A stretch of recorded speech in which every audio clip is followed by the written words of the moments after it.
Alright, so this is a 2006 NC Miata, first year of the new generation. And this is how you get to the drains behind your top. I was having water back up into my trunk and passenger footwell. I took up the carpets and dried everything out, cleaned it, and now it smells, fresh as a daisy in there. But I was still having the worries that more water would just be coming in. So I bought this car with the owners tried to put this new top on but didn't finish it. These flaps, they lost the bracket, they never re-riveted anything. It's just not very good. And they also, when they were in here, didn't clean the drains. So the drains are a little hard to see, but they're directly down from this label into the base. And what you do is I have a brush on a string from a Trombone. It's about $8 on Amazon. You can see the hole. You go directly down. It's right there. And you're able to start feeding this through. And it's going to poke out the bottom. So I'll try to get you a close-up. That right there is the drain. You see where the metal tube is going in? And from the front, to try to give you a good view of that, this is from behind your driver's seat, directly behind. And there's this little catch tube of plastic. Let's see, right here. And what that does is it catches all the rain from your rain rail that comes on the inside of here. All of the water that gets past the seal gets into a little gutter called the rain rail, runs forward and down. And so when it's fully put together, you're gonna have this plastic in front of you.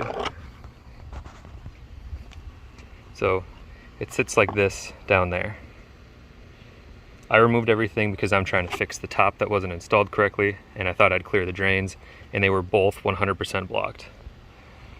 So this is going to be in front of you. The drain is located right about here under the plastic, and it goes straight down. So you're not going to be trying to go forward, any direction. You can try to come through here and then angle your brush directly down to get into the hole. And if yours isn't completely blocked, it just has some crud in there that you're cleaning out as regular maintenance, then this kind of semi-flexible brush won't bend on you. It'll let you push it in there even though you're coming at kind of a back angle, not going directly over it. But since mine was completely blocked, I had to pull this all out so I could get direct access and push straight down.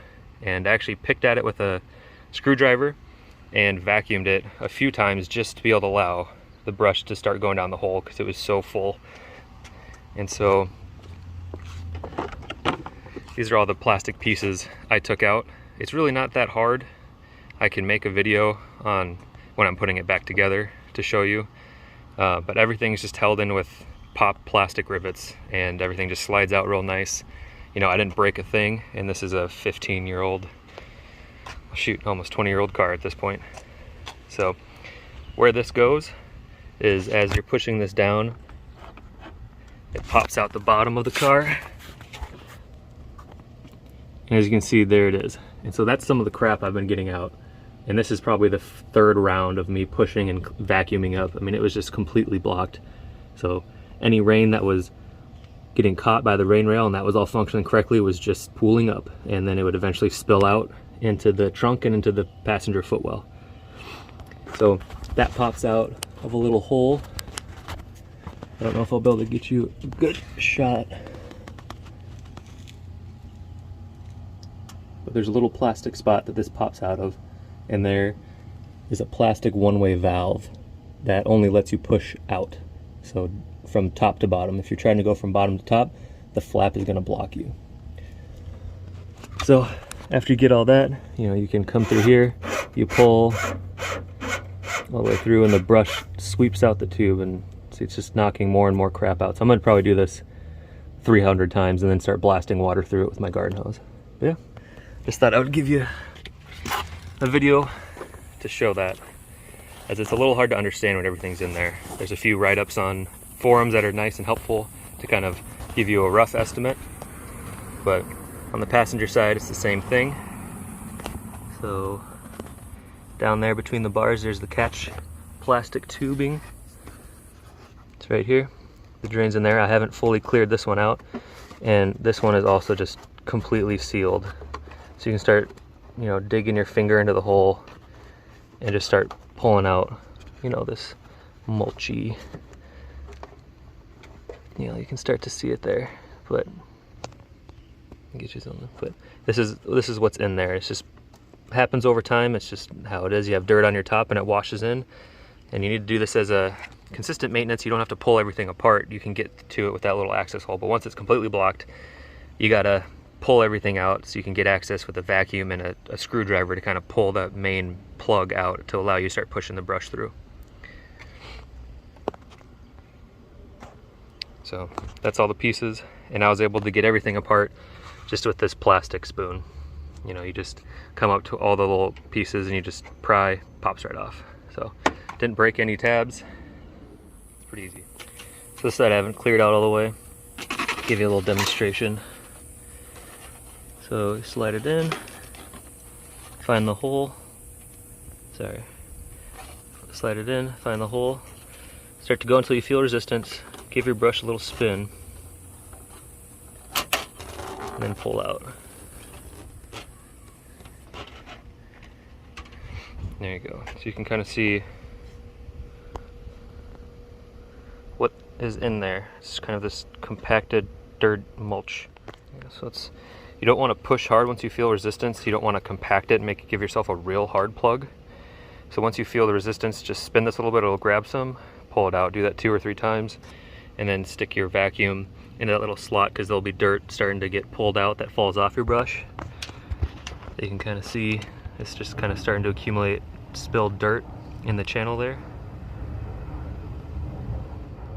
And you just do this a few times until all of a sudden you'll feel a pop, and then you're home free and you start running it through over and over, and you'll get everything cleared out.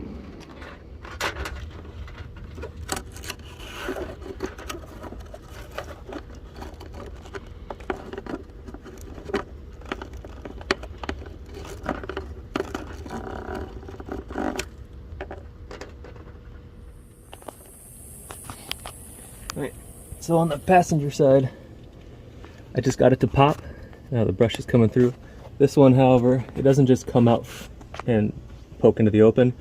This is gonna be almost tucked up. It's gonna run into, you can see the little hole there. It's gonna run into this plastic bit and kind of start running underneath your suspension, so you start feeling a lot of resistance after you felt the pop. Then just climb underneath and just you know, feed it back up until it clears, and then, you know, grab it, pull it into the open like that. Alright, let's see how much crap falls out in the first round.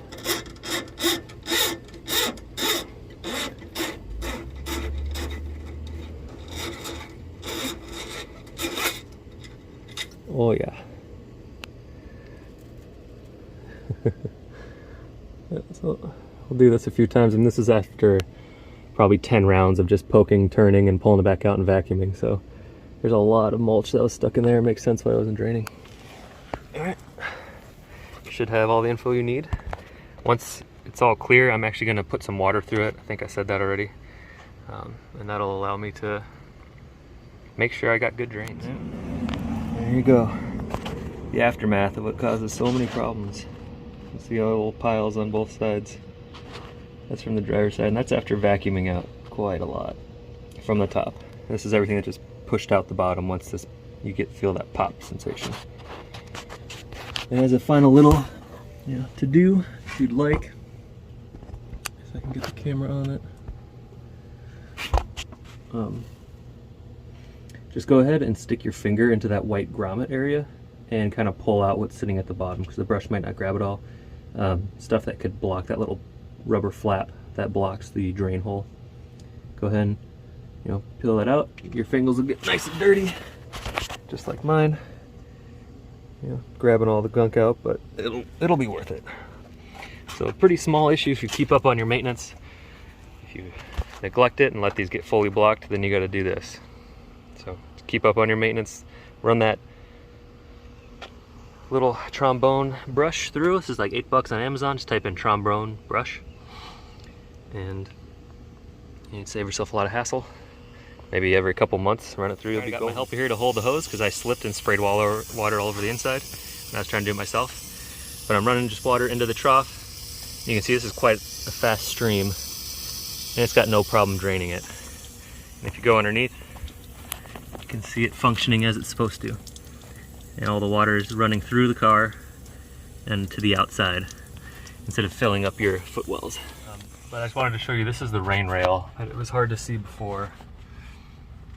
So here's what your top is feeding into, and then it's on the inside of this plastic. This is called your rain rail. It wraps all the way around and is riveted to the body, or held to the body with screws and nuts. Yeah, it's held to the body with nuts. And so all the water that's coming along your roof line from the outside gets caught between the body and this rain rail, and it channels the rain along here and down into your little catch basin that we've been cleaning out. So that's how that works. And so the rain rail looks good. Looks like they kept it all intact. So that wasn't my problem, it was just the drains. And now I gotta figure out how to secure these flaps, so every time I put the top up and down, it doesn't pop out and I have to refeed it back through. But otherwise, the top's in good shape. You know, I'm assuming they didn't have a rivet gun or something, and they just never, you know, re-riveted things. They just drilled them out and hoped that all was needed. So I bought a rivet gun. It's like $10 Harbor Freight. Great little tool. And we'll be able to put new rivets in all of this stuff to make sure it's getting held on properly. So you can see, like over here, this is just flapping. They never even put the rivets back in to hold it to the bar. Where on this side, looks like they drilled out 2 of them, left 1, and then put some zip ties on the other 2. So I bought a rivet gun, $10 Harbor Freight. Just do it right, and we'll be done.